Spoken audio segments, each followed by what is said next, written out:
ছিল স্বর্ণপুর নামে এক শান্ত রাজ্য।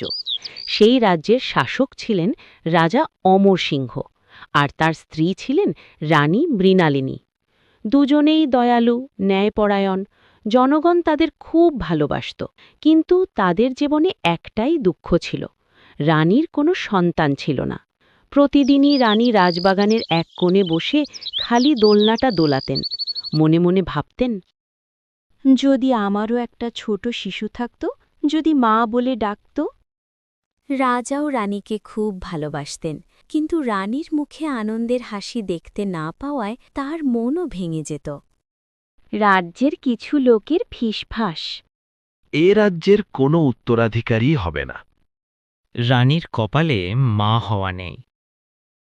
এসব কথা রানীকে খুব কষ্ট দিত, কিন্তু রাজা তাকে আশ্বস্ত করতেন। একদিন রাজ্যে এলেন এক বৃদ্ধ ঋষি।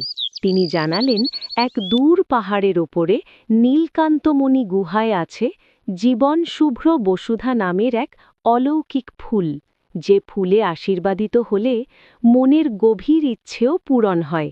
রাজা রানী সিদ্ধান্ত নিলেন নিজেরাই সেই ফুল নিয়ে আসবেন।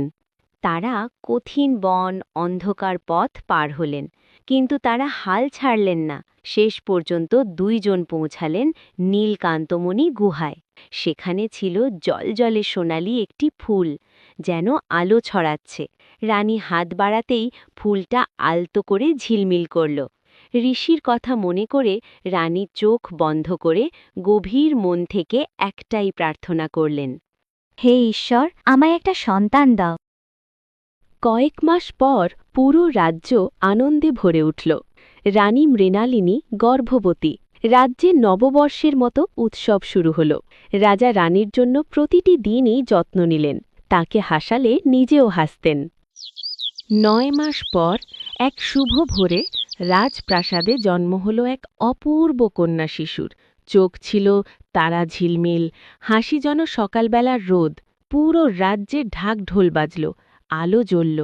রাজকুমারীর আগমনে স্বর্ণপুরে সুখ ফিরে এলো।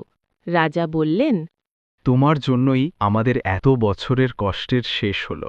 এইভাবে রাজা রানী সব কষ্ট পেরিয়ে পেলেন তাদের পরম ধন, একটি সন্তান, এক নতুন আশা, এক নতুন জীবন। তারপর পুরো রাজ্য সুখে শান্তিতে ফুলে ফেঁপে উঠল।